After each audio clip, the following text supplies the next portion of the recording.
हरे कृष्णा। सभी भक्तों का हार्दिक स्वागत है। हरे कृष्णा प्रभु जी। हरे कृष्णा। तो मेरा आवाज क्लियर है आप सभी लोग के लिए? यस प्रभु। क्लियर है, ओके, क्लियर। ठीक है। तो हम लोग कृष्ण सेवक का 11 नंबर अध्याय कर रहे थे। तो हमने पिछली बार जहाँ पर रखा भक्ति योग के ऊपर में वो है कि किस प्रकार भक्ति योग सबसे सुरक्षित है, सबसे अच्छा है। जितने भी योग के अभ्यास हैं, कर्म योग, ज्ञान योग, ध्यान योग, हठ योग, सब में हमने देखा कि किस प्रकार भक्ति योग सर्वश्रेष्ठ है इन सभी में। तो आज हम लोग उसी चर्चा को, उसी विषय को और आगे बढ़ाएंगे। तो इस विषय को और आगे बढ़ाने से पहले हम लोग अपने गुरुजनों को, इस परंपरा को प्रणाम करते हैं मंगलाचरण द्वारा। ओम अज्ञानतिमिरान्धस्य ज्ञानाञ्जनशलाकया चक्षुरुन्मीलितं येन तस्मै श्री गुरुवे नमः। नमो ओम विष्णुपादाय कृष्णप्रेष्ठाय भूतले श्रीमते भक्तिवेदांत स्वामी नित्य नामिने। नमस्ते सरस्वती देवे गौरवाणी प्रचारिणे निर्विशेष शून्यादि पाश्चात्य देशतारिणे वंशाकल्पतरुभ्यश्च कृपा सिन्धुभ्यैव च पतितानां पावनेभ्यो वैष्णवेभ्यो नमो नमः। जय श्री कृष्ण चैतन्य प्रभु नित्यानंद श्री अद्वैत गदाधर श्रीवासादि गौर भक्तवृंदा। हरे कृष्ण कृष्ण कृष्ण हरे हरे।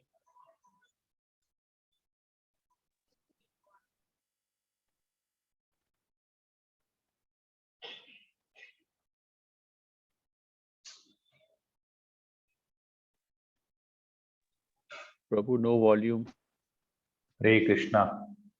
Okay, am I audible now? Yes fine. Yes प्रभु। ओके, ठीक है। आप लोग इसमें से कोई इसको पढ़ लेगा। भक्ति में किसी प्रकार की हानि नहीं है, इसको हम लोग आगे पढ़ लेते हैं।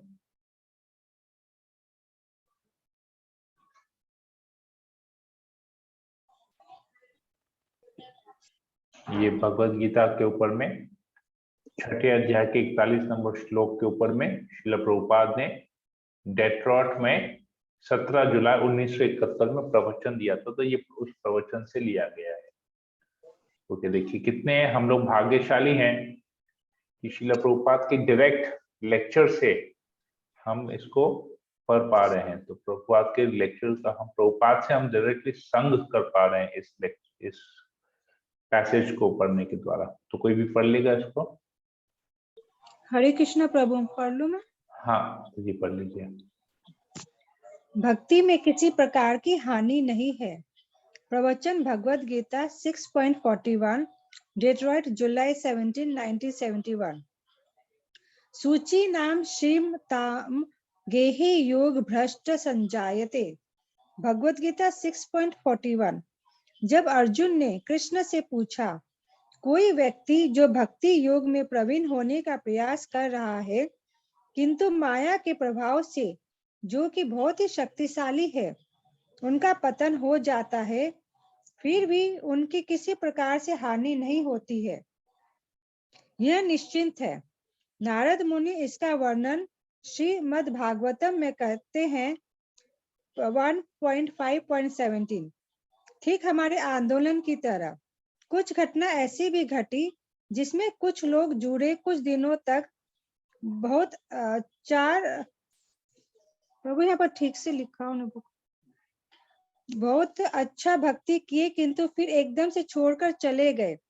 नारद मुनि कहते हैं, त्वत्वा स्वाधमामि चरणाम्बुजम हरेर भजनान अपकवयो थ पते ततो यदि।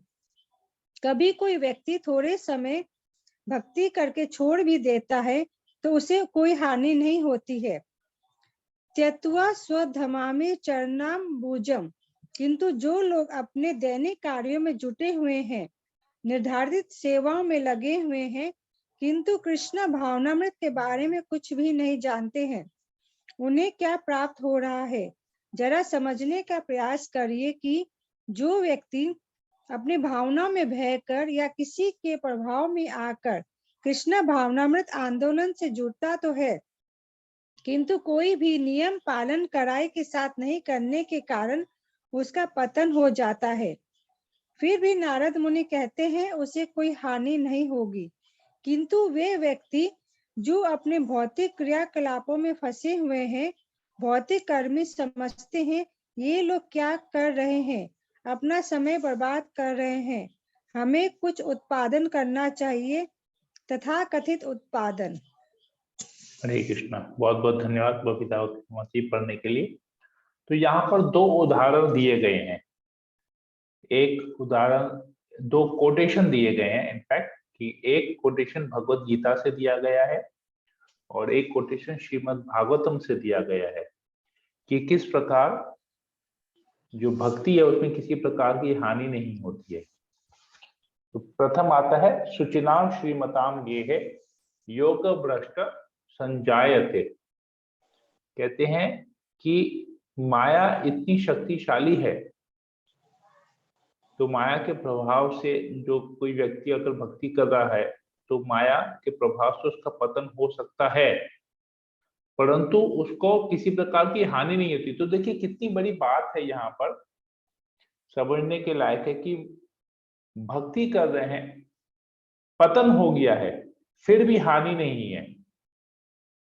तो ये बहुत स्ट्रॉन्ग स्टेटमेंट यहाँ पर दिया गया, इसको समझना भी पड़ेगा।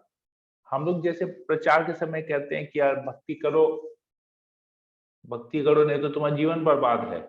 और कोई अगर भक्ति ठीक से नहीं कर रहा है, रूल्स एंड रेगुलेशंस को फॉलो नहीं कर रहा, तो हम क्या कहते हैं कि भक्ति नहीं कर रहे हो, तुम नियमों को पालन नहीं कर रहे हो, तो क्या होगा तुम्हारा, तुम्हारा कुछ नहीं होने वाला है, तुमने जो भी किया बेकार है, क्योंकि तुम भक्ति ठीक से कर ही नहीं रहे हो।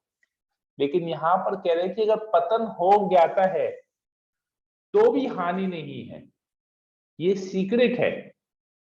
हम लोग जब प्रचार में किसी को जब गाइड करते हैं तो हम लोग उनको बोलते हैं 16, जैसे बोलते हैं 16 माला जप करो। 16 माला जप नहीं करोगे तुम्हारा कोई काम नहीं होगा, फिर 4 नियम पालन नहीं करोगे तो कुछ नहीं होने वाला है, तुम जन्म मृत्यु के चक्कर से नहीं छूट पाओगे, इस भौतिक जगत में फंसे रहोगे, बहुत सारी बातें होती है। लेकिन यहाँ पर कहते हैं इस भौतिक जगत में फंसे रहना मतलब उसका पतन हो गया, 4 नियमों का पालन से छूट जा रहा है, गिर जा रहा है, 16 माला से नीचे गिर जा रहा है, माला जप करना बंद कर दे रहा है, भक्ति के मार्ग से हट जा रहा है, फिर भी उसको ओवरऑल पिक्चर में देखा है उसको किसी प्रकार की हानि नहीं है। क्यों हानि नहीं है, प्रश्न ये आता है कि क्यों हानि नहीं है। अगर हानि नहीं है तो भगवत धाम भी नहीं जा रहे हैं, इस भौतिक जगत में रह रहे, तो फिर नुकसान तो है ना, भगवत जगत से मुक्ति नहीं मिली, इसी जगत में है, तो क्यों ऐसे होता है। सेम चीज, सिमिलर चीज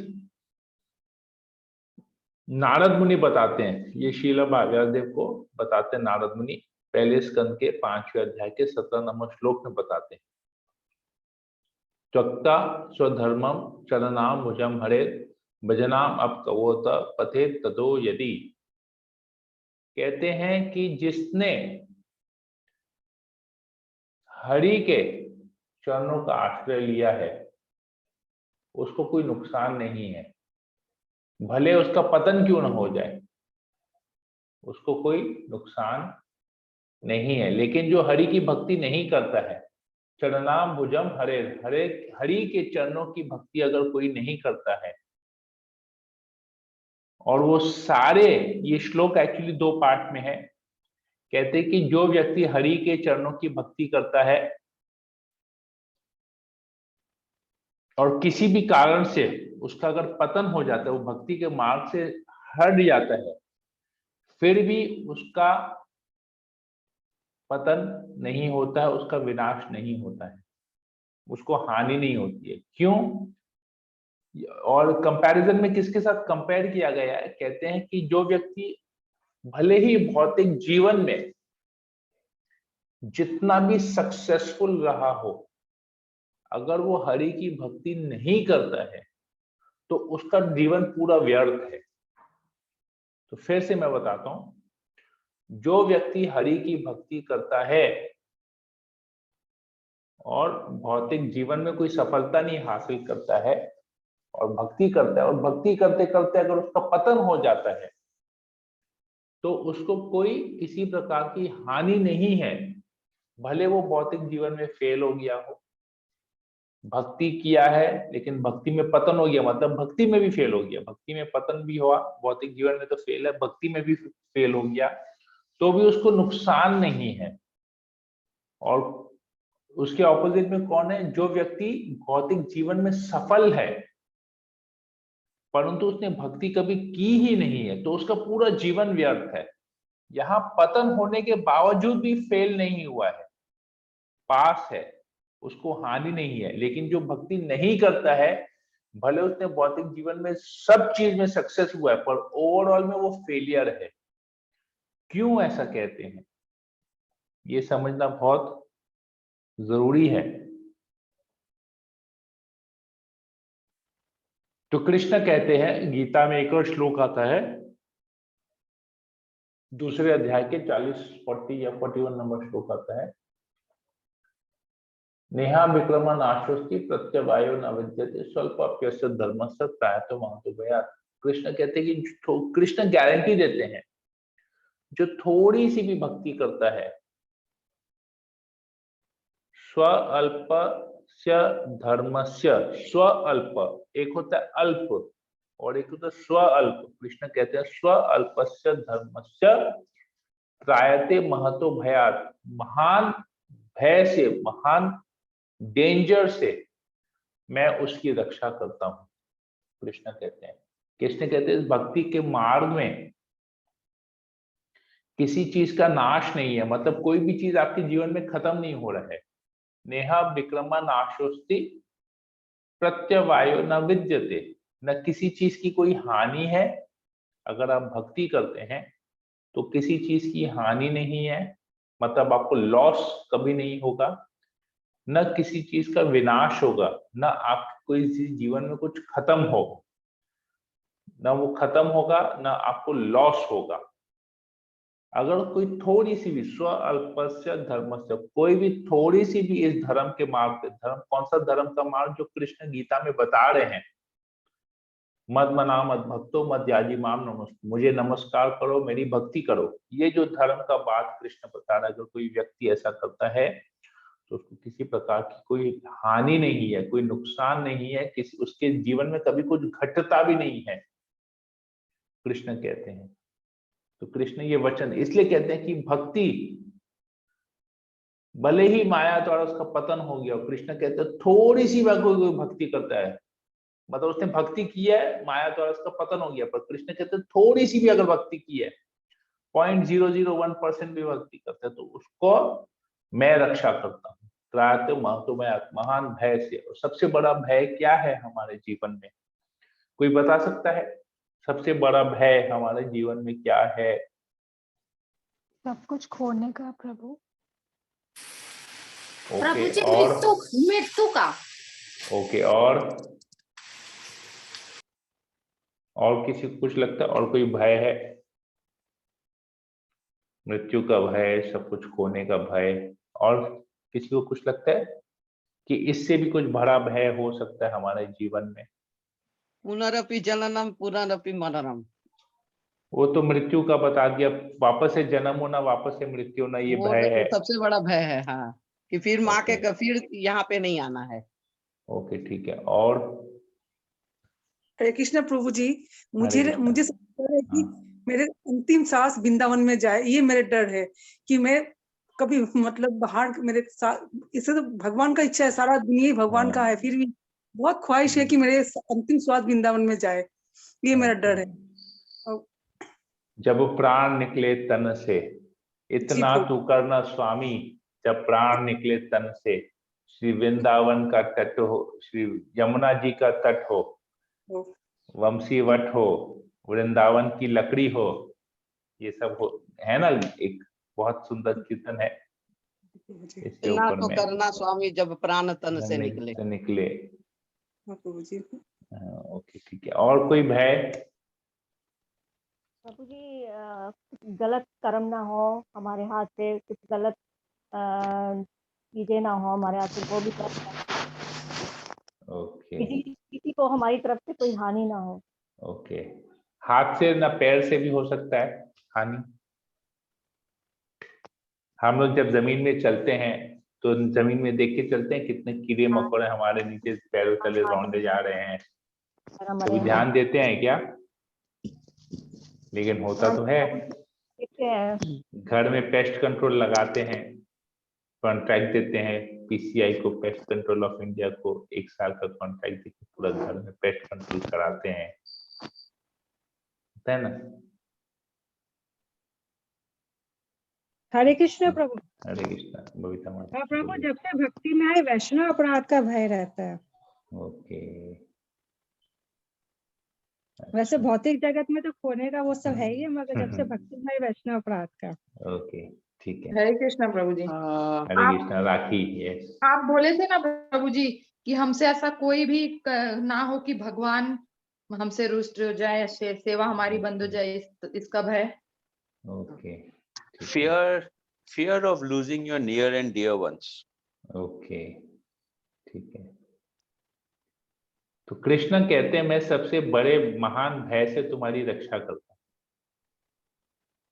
तो अभी महान भय क्या है? मृत्यु के पश्चात नीची योनि में जाना। अभी आप लोगों ने जिसने एक भय को बताया, अभी आप बताइए कि वो भय बड़ा न मृत्यु के पश्चात नीची वाली योनि में जाना, मनुष्य योनि से निकल के दूसरी योनि में, पशु की योनि में जाना, पंछी की योनि में जाना, कौन सा बड़ा भय है? ये सर जो आपने बोला अभी, योनि में जाना सबसे बड़ा भय। क्योंकि वही चीज हमारे हाथ में नहीं है। बाकी दूसरा शरीर क्या मिलेगा वो हमारे हाथ में नहीं है। बाकी तो फिर भी चलो परिवार वाले छोड़ के गए तो कुछ ना कुछ मैनेज कर लेंगे, हाथ पैर जोड़ के मना के वापस लेके आ जाएंगे, ये सब थोड़ा बहुत मोटा मोटी कंट्रोल हो जाएगा, ये आउट ऑफ कंट्रोल है। तो कृष्ण इसलिए कहते हैं कि थोड़ी सी भी अगर कोई भक्ति करता है ना तो महान भय, यहाँ पर महान भय, महतो भयात, सबसे बड़ा भय से उसको छुटकारा मिलता है, क्योंकि इसका कोई नुकसान नहीं है। नुकसान नहीं है मतलब कि दूसरी किसी योनि में नहीं जा रहा है।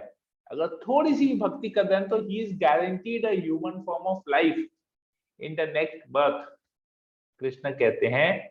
और केवल यही नहीं, खाली मनुष्य जन्म का गारंटी नहीं है, जो वर्तमान जीवन में हमारा जो भी परिवार में हमारा जन्म हुआ, अगर हम इस परिवार में रह के भक्ति करते हैं और समझ लीजिए जो क्राइटेरिया भक्ति का हमारे लिए सेट किया गया, ऐसे एक क्राइटेरिया है, प्रभुपाद कहते हैं कि एक क्राइटेरिया है जहां पर कितना नंबर का शुद्ध नाम, एक फिगर है, उतना अगर आप शुद्ध नाम जप करेंगे, शुद्ध नाम जप करेंगे, ठीक है, नाम जप नहीं, यहां बात हो रहा है शुद्ध नाम अगर आप जप करते हैं तो उससे आप भगवधाम चले जाएंगे, ठीक है।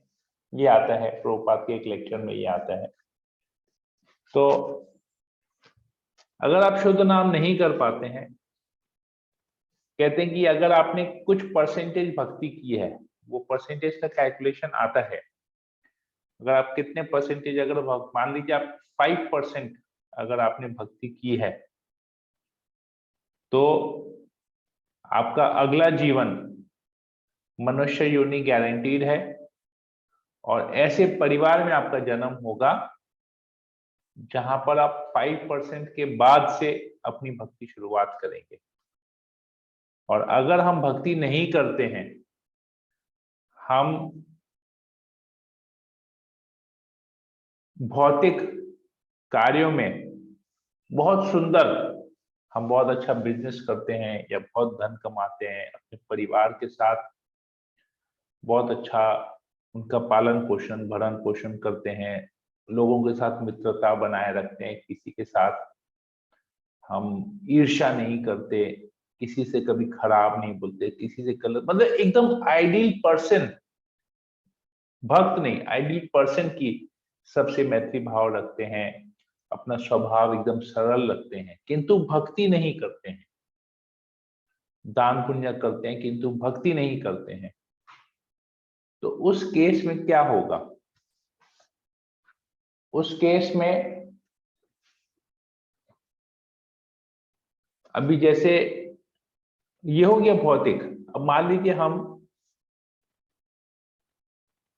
स्कूल हमारा जब जन्म होता है तो 2 साल या 2.5 साल या 3 साल की उम्र में हम प्ले हाउस में जाते हैं। प्ले हाउस जाते हैं, नर्सरी जाते हैं, केजी जाते हैं, अपर केजी जाते हैं, क्लास 1 से लेके क्लास 12 तक पढ़ते हैं। 10 में बोर्ड के एग्जाम, 12 में बोर्ड का एग्जाम देते हैं। फिर अपने रुचि अनुसार हम एक स्ट्रीम चुनते हैं, या इंजीनियरिंग का स्ट्रीम चुनते हैं, या हम लॉयर का, चार्टर्ड अकाउंटेंट का, डॉक्टर का, कुछ भी हम एक लाइन को परसू करते हैं। Sound disturb. और उस लाइन को परसू करने के बाद हम कुछ एक भौतिक क्वालिफिकेशन अटेन कर लेते हैं। भौतिक क्वालिफिकेशन, मान लीजिए हम डॉक्टर बन गए, या हम एक बहुत अच्छे वकील बन गए, या हम एक बहुत अच्छे चार्टर्ड अकाउंटेंट बन गए। कोई भी एक भौतिक चीज में हम बहुत अच्छे बन जाते हैं। तो उसके बाद हमारी मृत्यु हो जाती है, हम ये शरीर को छोड़ देते हैं। हम भक्ति नहीं करते हैं, हम भौतिक चीज में बहुत अच्छी करते हैं भौतिक जीवन में, और तत्पश्चात हमारी मृत्यु हो जाती है। फिर हमारा दोबारा जन्म होता है। हमने अच्छे कर्म किए, हमारा दोबारा इस मनुष्य योनि में हमारा जन्म हो गया। हम भक्ति नहीं करते, बाकी सब करते हैं।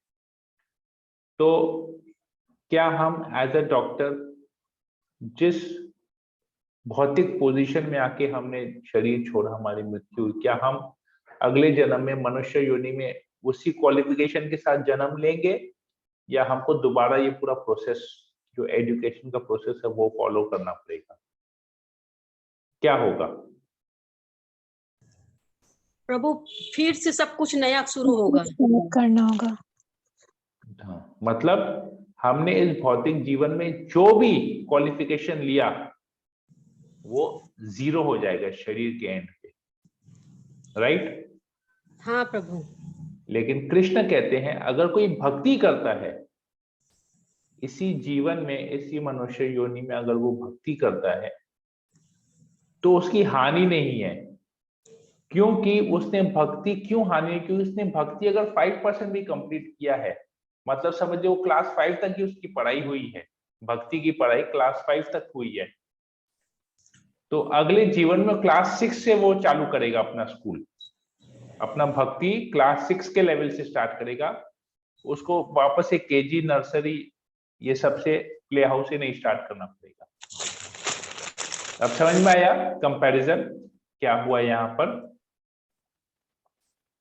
प्रभु जी कभी भक्ति खराब नहीं मतलब जाएगी। हाँ, मतलब हाँ, इसलिए कहते हैं कि कृष्ण कहते हैं कि इस भक्ति के मार्ग में कभी किसी चीज का विनाश नहीं होगा, आपकी कभी कोई हानि नहीं होगी, ना कभी कोई चीज की आपको वो जो है हानि या कोई खत्म नहीं होने वाला है। भक्ति का विनाश नहीं होता है। तो भक्ति ही एकमात्र आपका सबसे सेफ इन्वेस्टमेंट है, जहां पर आपको कभी लॉस नहीं होने वाला है।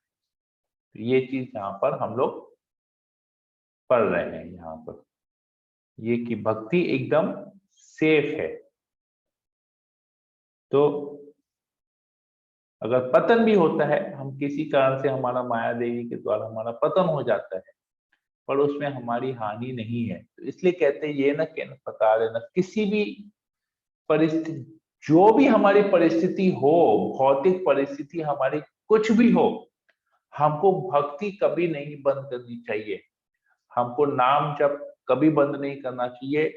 भगवान के चरणों का आश्रय, भक्तों का संग हमको कभी नहीं त्यागना चाहिए, क्योंकि जब तक हम भक्तों के साथ हैं हम सुरक्षित हैं।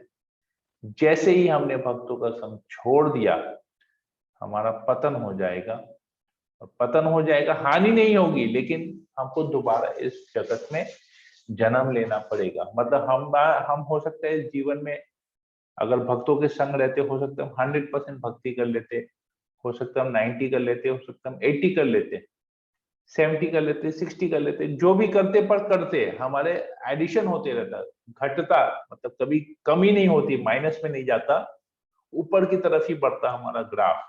लेकिन अगर हम किसी कारण से भक्त संग छोड़ देते हैं, पतन हो जाता है, कोई भी कारण हो सकता है, पतन हो जाता है और हम भक्ति से दूर चले जाते हैं, तो हमारे इस जीवन में भक्ति वहीं रुक गई।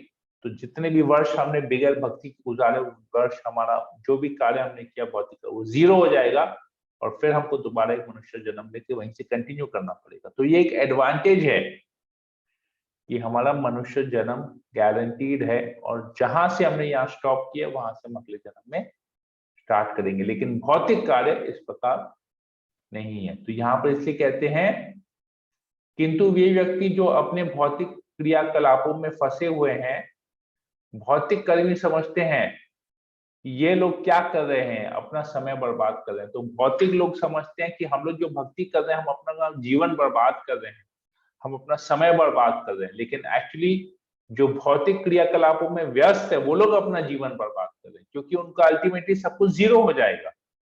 अपने साथ एक पैसा भी नहीं लेके जा सकेंगे, कोई कुछ नहीं लेके जा सकेंगे। ये चीज यहाँ पर है। तो इसको कहते हैं तथाकथित उत्पादन, जो बेकार का जो मेहनत है, वो चीज यहाँ पर बता रहे हैं, जिसको हम लोग और थोड़े से सरल भाषा में कहते हैं गधा मजदूरी। गधे की तरह कार्य करते हैं, अल्टीमेटली रिजल्ट कुछ नहीं है। ये चीज यहाँ पर बताया जा रहा है। तो उसमें एक और श्लोक आता है, मैं देखता हूँ अगर मुझे वो श्लोक कहीं पर मिलता है तो मैं आप लोग के साथ एक बार शेयर करता हूँ।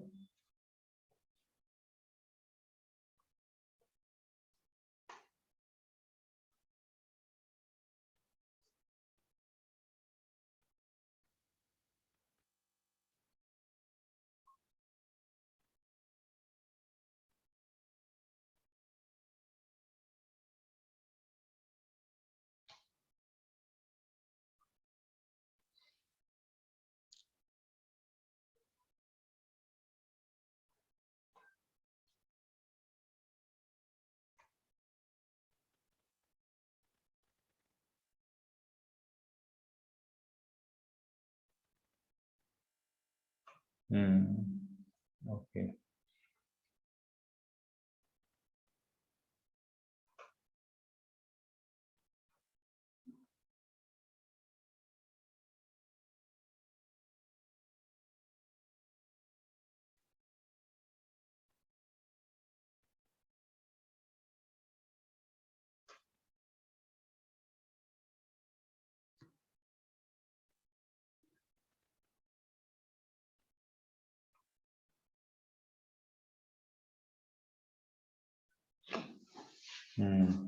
ओके। धनानि भूमो पशवो हि गोष्ठे,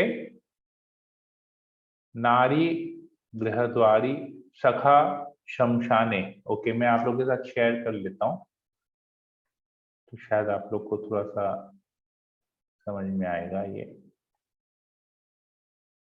ओके, मैं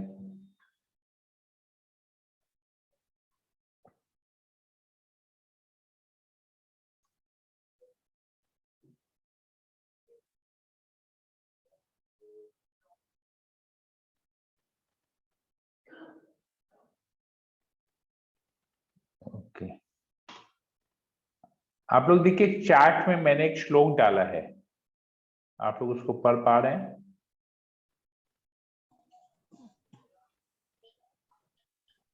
चैट में यस प्रभु। ओके। धनानि भूमो पशवो हि गोष्ठे, नारी गृहद्वारी सखा शमशाने, देहशिष्टायन परलोक मार्गे, धर्मानुगो गच्छति जीव एक।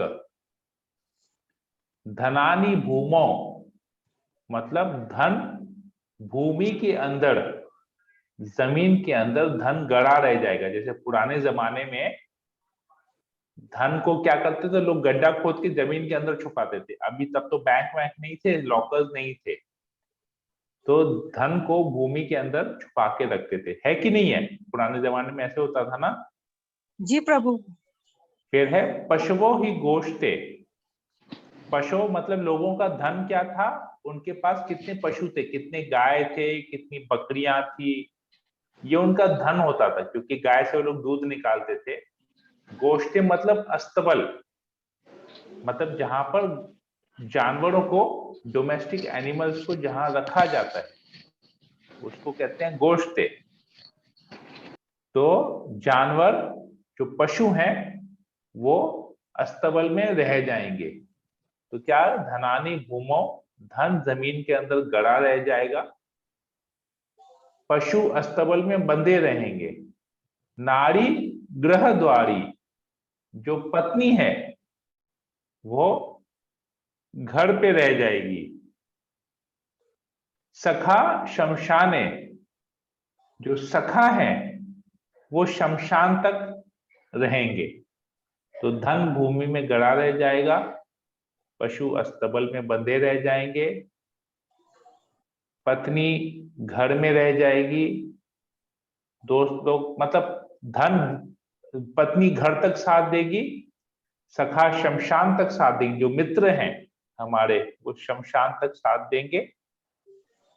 देह चिताय, जो शरीर है वो चिता तक साथ देगा। तो अभी जो परलोक का मार्ग है उसमें क्या जाएगा फिर हमारे साथ, क्योंकि धन तो रह गया, पशु भी रह गए, पत्नी भी रह गई, दोस्त या रिश्तेदार भी रह गए, शरीर भी रह गया। तो अब ऊपर का मार्ग जो है परलोक, जो ऊपर के लोकों में जो हमको जाना है, अभी हमको जो ट्रैवल करना है उस मार्ग पे हमको चलना है, तो कौन चलेगा उस मार्ग में हमारे साथ?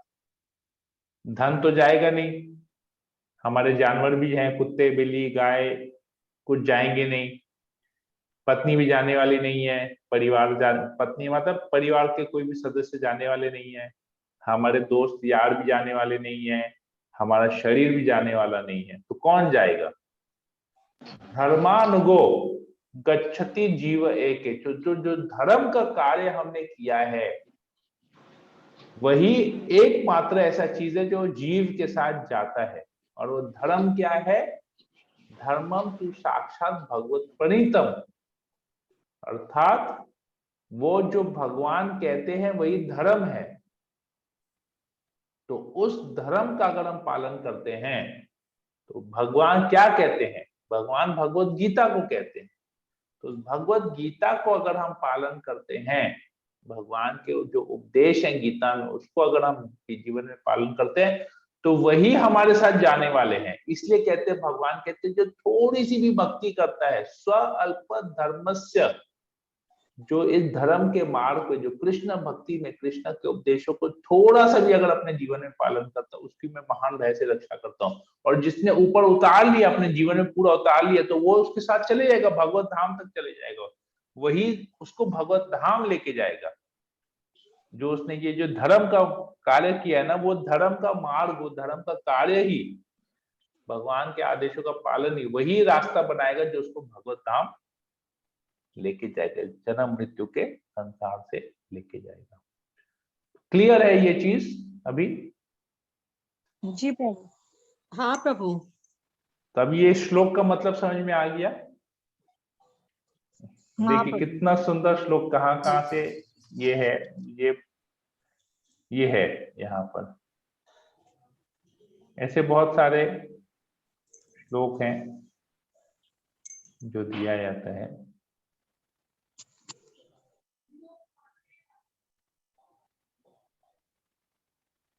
कुछ ऐसे शांति पर महाभारत में भी दिया गया है, द्वेषस्तु भवने मृत्युश्च रक्ष ब्रह्म शाश्वतम ममम इति भवेन मृत्यु न मम इति शाश्वतम। महाभारत शांति पर्व में दिया गया है। मृत्यु, इसका अर्थ है मृत्यु जो है वो 2 अक्षरी है और शाश्वत ब्रह्म 3 अक्षरी है। मम अर्थात मेरा कहा तो मृत्यु ही है, और न मम मेरा कुछ भी नहीं ऐसा कहा तो वह शाश्वत ब्रह्म है, वही अमरत्व है। तो मेरा कुछ नहीं है, सब कुछ भगवान का है। मैं और मेरा, ये दोनों का अगर त्यागेंगे तो जब मैं और मेरा त्यागेंगे तो क्या बचेगा? भगवान। सब कुछ भगवान का है, मेरा कुछ नहीं है, मैं भी कुछ नहीं हूँ, मेरा भी कुछ नहीं है, सब जो है भगवान का है। तो मैं और मेरा अगर त्यागते हैं तो फिर भगवान की प्राप्ति होगी, हम तब भगवान के बारे में सोच पाएंगे, जान पाएंगे।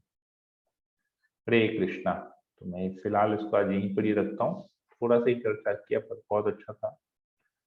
अगर किसी को कोई प्रश्न हो, कोई कमेंट हो तो आप लोग बोल सकते हैं। हमारे पास 4 मिनट का समय है। हरे कृष्णा प्रभु जी। हरे कृष्णा। आशा रानी माता जी बोलिए। प्रभु जी, इसमें एक पंजाबी में भी एक दोहा आता है ना कि मेरा मुझ में कुछ नहीं, जो कुछ है तो सब आते हैं, दोहे बहुत कुछ है, बहुत जगह बहुत कुछ बोला गया है। प्रॉब्लम यही है कि हम लोग जानते हुए भी अप्लाई नहीं कर पाते, सबसे बड़ा प्रॉब्लम वहीं पर ही है। एप्लीकेशन ही सबसे है। ओके, लीलावती मोहिनी माता जी। हरे कृष्ण प्रभु जी। माता जी को 2 गीता चाहिए, एक इंग्लिश में और एक हिंदी में। एक तो रजिस्ट्रेशन करवाई माता जी ने, कैसे पेमेंट करना है आप बता दीजिएगा। और आशा रानी माता जी को चाहिए। जी, हाँ जी, उनका बेटा के लिए एक चाहिए और उनके लिए एक चाहिए। अच्छा, आपको आशा रानी माता जी आपके यहाँ पे ही 2 गीता भिजवाना है, एक इंग्लिश एक हिंदी। हाँ हाँ, वो इंग्लिश जो है वो बेटे को पढ़नी है, वो बोलते हो क्योंकि इसको ये ठीक थोड़ा है, सा मैं कल तो हमारे यहाँ छुट्टी है, मैं परसों आपके पास कुरियर करवा दूं, चलेगा? हाँ जी चलेगा। मैं परसों कुरियर, क्योंकि आपके वहां पर मैंने चेक किया, आपके वहां के एड्रेस से ना मंदिर करीबन 14-15 किलोमीटर दूर है अच्छा, जहाँ आपको गीता मिलेगा। अगर आप मंदिर जाके ले सकते हैं ना तो मैं यहाँ से करवा दूं, कोई जो भी आपको ठीक लगे, मेरे लिए कोई प्रॉब्लम। कहाँ कहाँ पे पड़ेगा प्रभु जी? इस्कॉन मंदिर, मैं आपको लोकेशन दे सकता हूँ, पर मैंने चेक किया आपके वहां से करीबन 15 किलोमीटर दूर है। हाँ नहीं ठीक, तो फिर कोई नहीं जा पाएगा प्रभु जी। ठीक है, तो मैं आपके पास, मैं परसों कुरियर करवा दूंगा, 2-3 दिन में जैसे आपके पास पहुंच जाएगा। जी प्रभु। ठीक है, ओके, ठीक है। और किसी को कोई प्रश्न, कोई कमेंट इसको लेके आज जो भी हमने चर्चा किया? अंजू मित्तल माता जी। नहीं प्रभु जी। ओके, हरे अशोक कृष्ण। सकरानी प्रभु।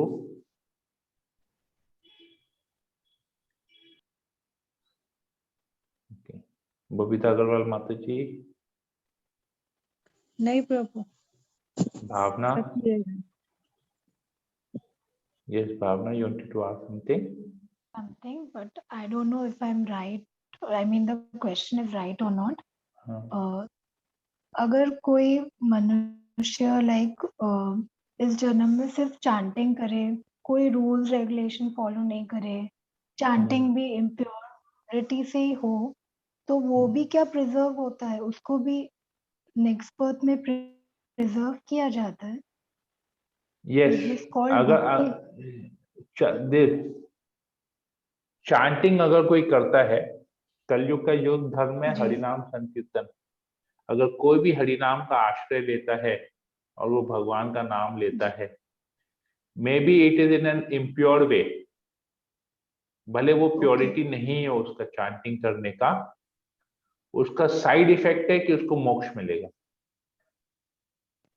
और उसका प्योर इफेक्ट है, हर एक चीज का ना एक मेन इफेक्ट होता है और एक साइड इफेक्ट होता है। तो साइड इफेक्ट है कि उसको मोक्ष मिलेगा, और प्योर इफेक्ट है कि वो भगवत धाम जाएगा। मोक्ष का भी अलग अलग कैटेगरी होता है। तो अगर वो हरिनाम का आश्रय लिया है तो क्यों, कैसे ये होता है? ये एक्चुअली हरिनाम चिंतामणि ग्रंथ है, उस ग्रंथ में ये पूरा लिखा हुआ है कि अलग अलग स्टेजेस ऑफ चांटिंग। एक अपराध के स्टेज पे हम चांट करते हैं, नाम अपराध, नाम आभास और शुद्ध नाम। तो अभी हम लोग का जो स्टेज है वो नाम अपराध का स्टेज है। क्यों? क्योंकि हमारा कंसंट्रेशन नहीं है, हम रूल्स एंड रेगुलेशंस को फॉलो नहीं कर रहे हैं, हमारा मन इधर उधर भटकता है। तो अभी नाम अपराध के स्टेज पे हम लोग का चांटिंग है। तो नाम अपराध से फिर नाम आभास में जाएगा और फिर शुद्ध नाम में जाएगा। इट इज लाइक जैसे बीच में एक नदी है और 2 तरफ लैंड है, राइट? हम लोग स्कूल में देखे थे ना, 2 तरफ, हम लोग ड्राइंग भी करते थे। Yes. 2 तरफ लैंड बना दिया, बीच में एक रिवर फ्लो कर दिया और उसके ऊपर में एक छोटा सा ब्रिज बना दिया ऐसे। या तो एक साइड जो लैंड है दैट इज नाम अपराध, और दूसरे साइड का जो लैंड है दैट इज शुद्ध नाम। तो दोनों तरफ लोग हैं, हमको यहां से वहां जाना है, हमको नाम अपराध से शुद्ध नाम में जाना है, तो हमको कौन सा ब्रिज पार करना पड़ेगा? नाम आभास का ब्रिज पार करना पड़ेगा। तो नाम अपराध में जब हम अभी हम नाम अपराध में चांटिंग कर रहे हैं, अपराध स्टेज में चांटिंग कर रहे हैं। तो अपराध स्टेज में जब हम चांटिंग कर रहे हैं लेकिन हम चांटिंग को नहीं छोड़ते हैं,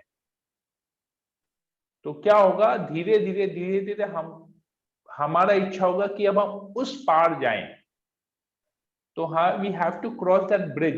तो हम लोग क्या करेंगे? नाम आभास का ब्रिज लेंगे। क्यों? क्योंकि हम लोगों ने भक्त का संग, हम लोग एसोसिएशन को नहीं छोड़ रहे हैं। हम लोग जब एसोसिएशन को नहीं छोड़ते हैं, भक्त संघ को नहीं छोड़ते हैं, और साथ ही साथ मतलब भक्तों को भी पकड़े हुए हैं और हरिनाम को भी पकड़े हुए हैं, तो क्या होगा? धीरे धीरे वो नाम अपराध नाम आभास में कन्वर्ट हो जाएगा। और नाम आभास में जब कन्वर्ट होगा तो उसी भक्त लोग को अगर पकड़ के रहेंगे तो वो धीरे धीरे नाम आभास शुद्ध नाम में कन्वर्ट हो जाएगा। तो अभी आज के डेट में हम सोचते हैं कि हम 4 रेगुलेटरी प्रिंसिपल्स नहीं फॉलो कर पा रहे, किसी भी नियम को नहीं पालन कर पा रहे, लेकिन हम हरिनाम को पकड़े हुए हैं। तो आज का परिस्थिति, तो आज एटलीस्ट अभी हम लोग अपने जीवन को 5 साल पहले का रिवाइंड करते हैं। तो क्या 5 साल पहले हम रूल्स तो तभी भी फॉलो नहीं कर रहे थे, लेकिन तब क्या हमने हरिनाम को पकड़ा था? नहीं पकड़ा था। तो 5 साल बाद आज अगर हम रूल्स को नहीं फॉलो कर लेकिन हमने हरिनाम को पकड़ के रखा है, तो क्या पता 5 साल बाद उस हरिनाम के पावर से ही हम रूल्स एंड रेगुलेशन पे भी आ जाए। और फिर उसके बाद वाला जो 5 साल है, हरिनाम भी अच्छी तरह से हो रहा है, रूल्स एंड रेगुलेशन भी अच्छी तरह से फॉलो हो रहा है, और भक्त संघ भी बहुत अच्छी तरह से हो रहा है, और नाम भी शुद्ध हो गया। लेकिन कैसे होगा? हमने नाम को नहीं छोड़ा, नाम को पकड़ के रखे हैं, भक्तों को पकड़ के रखे हैं। Now you got that process? Yes प्रभु। तो यही प्रोसेस है इसको करने का। हरे कृष्णा। माता जी बोलिए। तो जैसे आपने चैंटिंग का बताया मुझे, चैंटिंग का भी मैंने कोई भी रूल फॉलो नहीं किया है, क्योंकि चैंटिंग अभी मैंने लिया नहीं है, जाप माला नहीं लिया। तो मुझे अभी क्या करना पड़ेगा उसके लिए? मैं आपको जप माला भी भिजवा देता हूँ फिर। हाँ, तो लेकिन उसके लिए मुझे क्या करना, क्योंकि मुझे उसका कुछ भी आइडिया नहीं है अभी कैसे। तो मैं सिखा दूंगा आपको, कोई प्रॉब्लम नहीं है। बहुत सिंपल है, वेरी वेरी सिंपल, बहुत ही सरल है। मैसेज में पढ़ती हूँ ना कि 16 राउंड ऐसा। बहुत ही सरल है। ओके, अभी आपके जप माला है क्या घर में? 108 बीड वाला या 27 बीड वाला कोई भी माला है चैंटिंग का? ऐसा कुछ भी नहीं है अभी मेरे पास। अच्छा, अगर आप गुरु नानक देव जी का अगर आपको ओरिजिनल पेंटिंग कहीं मिलेगा तो आप देखेंगे गुरु नानक देव जी भी नाम जप करते थे। हाँ, मैंने हमारे घर पे है। हाँ, तो किनका नाम जप करते थे? जी हाँ, उनके हाथ में हमेशा रहती है। हमेशा वो गुरु नानक देव जी हमेशा हरिनाम करते रहते थे माला के ऊपर में। 108 बीट्स का उनका माला वो जप करते थे। तो सोचिए, गुरु नानक देव जी भी जप करते थे। हम लोग ऐसे हैं। एक बार ना मुझे याद आ गया, एक लेक्चर का छोटा सा पार्ट याद आ गया। एक बार प्रभुपाद जी सूरत में लेक्चर दे रहे थे। तो सूरत में तो जैसे हम जानते हैं गुजराती बहुत है, वहां पर बिजनेस क्लास बहुत है, गुजराती है, मारवाड़ी है।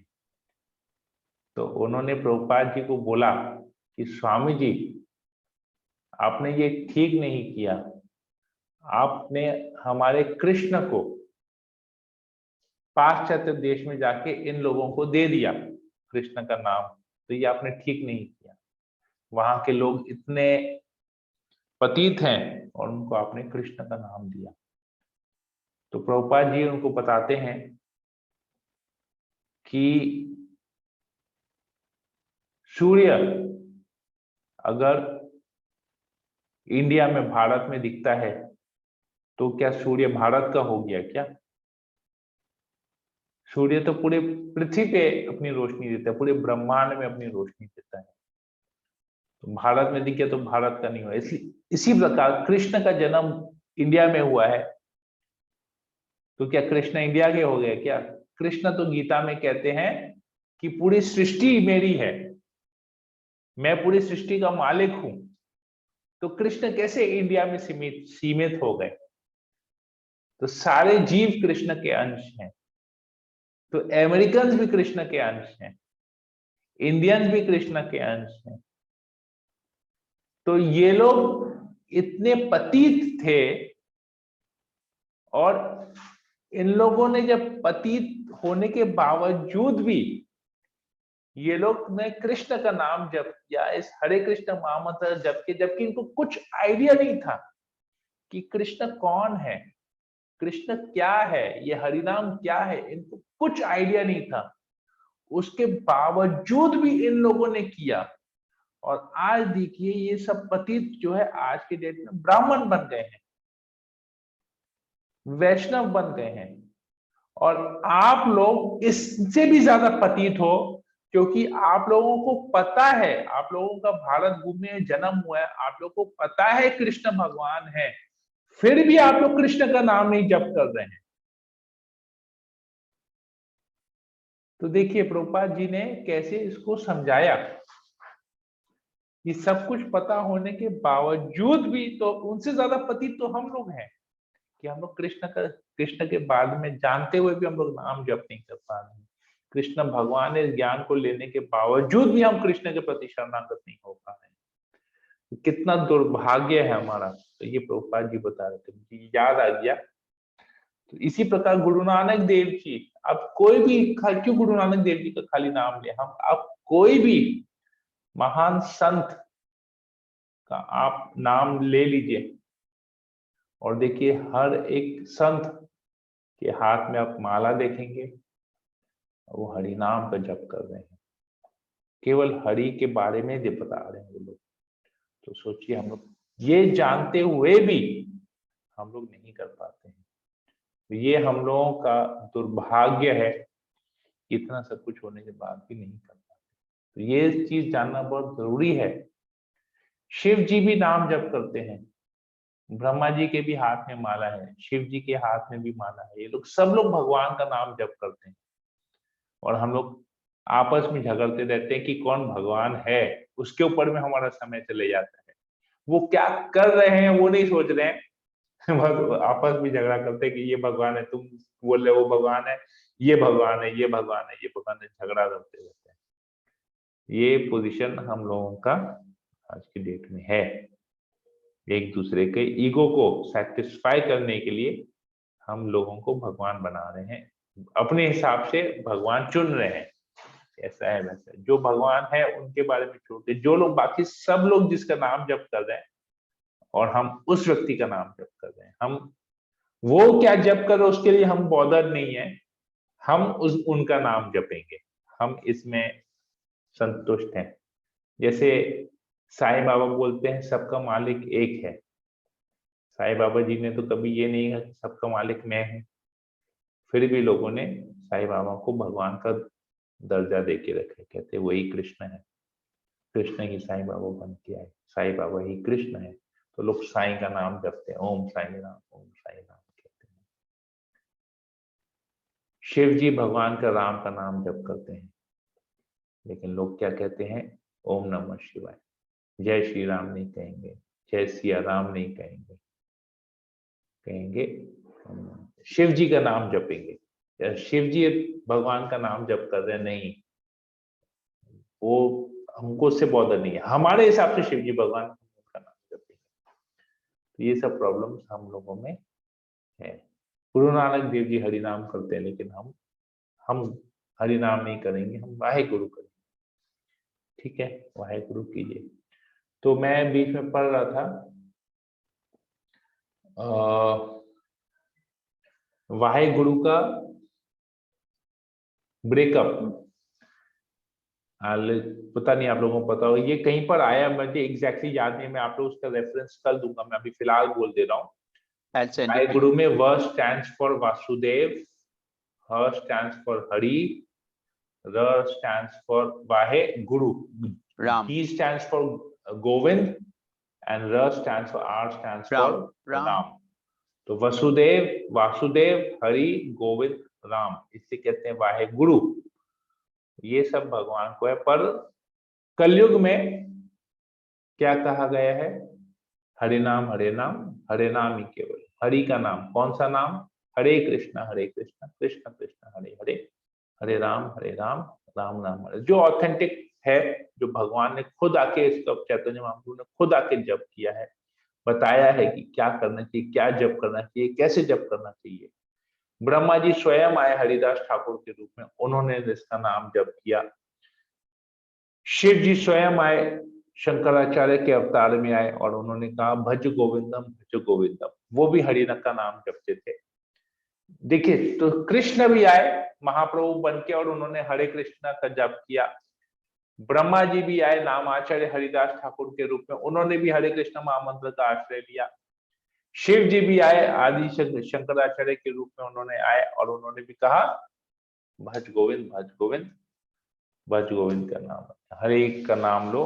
तो देखिए, सब लोग आए हैं, जब सब ब्रह्मा जी भी आए हैं, शिव जी भी आए हैं, कृष्ण भी आए हैं, तीनों कलयुग में आए और तीनों ने ही जो है हरि का नाम लिया, हरे कृष्ण महामंत्र का आश्रय लिया है। फिर भी हम आपस में नहीं कर पाते, तो ये हमारा दुर्भाग्य है। तो बहुत मैं आपको भिजवा दूंगा माता जी, आपके यहाँ पर पूरे करूंगा, एक बार आपके पास आ जाए हाथ में, फिर हम लोग एक यहाँ पर एक प्रैक्टिकल सेशन कर देंगे कि कैसे हमको हरे कृष्ण महामंत्र का जप करना चाहिए, या मैं आपको एक वीडियो रिकॉर्डिंग करके भेज दूंगा, तो आप उस वीडियो को देख लीजिएगा, तो आपको इजी भी हो जाए फिर वैसा। ठीक है माता जी, हरे कृष्णा। ओके, और किसी को कोई प्रश्न या कोई comment? Bhavna, I hope I was able to answer you. Yes प्रभु, थैंक यू। हरे कृष्णा। ओके, हरे कोमल कृष्णा प्रभु जी। हरे कृष्णा। नीता गुप्ता माता जी। प्रभु जी, आपने जैसे अभी बताया कि मोक्ष के भी अलग अलग कैटेगरी होते हैं, वो क्या होता है प्रभु? उसके लिए उसको मोक्ष का कैटेगरी डिस्कस करने के कम से कम को 5-6 घंटा लगेगा समझने के लिए। ये हमारा लेवल नहीं है समझना। ठीक है प्रभु, वो आएगा हमारे फर्दर, हम लोग अभी बहुत कुछ चर्चा करने वाले हैं, तो अभी हमारा वो आएगा, वो सब हम लोग डिस्कस करेंगे आगे के, थोड़े हायर लेवल में आएगा। फोर्थ हम लोग जो थर्ड बुक करेंगे ना, इसके बाद वाला बुक, उसमें आता है ये 6 प्रकार की मुक्ति होती है, उसमें ये आता है। तो समय के नाम सब कुछ हम लोग जो कोर्स कर रहे हैं ना, इसमें आपका गीता, भागवत, चैतन्य सब कवर हो जाएगा, टेंशन मत लीजिए, टोटल आपको मिल जाएगा इसके ऊपर में। हरे कृष्णा प्रभु। Krishna. Okay, Komal, you have any questions? No प्रभु। ओके, ममता महेश्वरी, यशोमती माता जी, आपका कोई प्रश्न है, कोई कमेंट है? हरि बोल प्रभु, कोई कमेंट नहीं प्रभु। मुकेश प्रभु, हरि बोल। ओके, राखी जायसवाल, राखी सिंह माता जी, हरि बोल प्रभु जी। नहीं प्रभु, समझ में आ गया। ओके, सुलेखा जायसवाल माता जी, सुनीता माता जी। ओके, ठीक है, तो कोई प्रश्न नहीं है, कोई कमेंट नहीं है, तो मैं आशा करता हूँ मैं आप सभी लोग को आज के चर्चा के विषय में ठीक से समझा पाया, और आप लोग सब लोग अच्छी तरह से उसको समझ भी गए, तो उसके लिए बहुत बहुत धन्यवाद।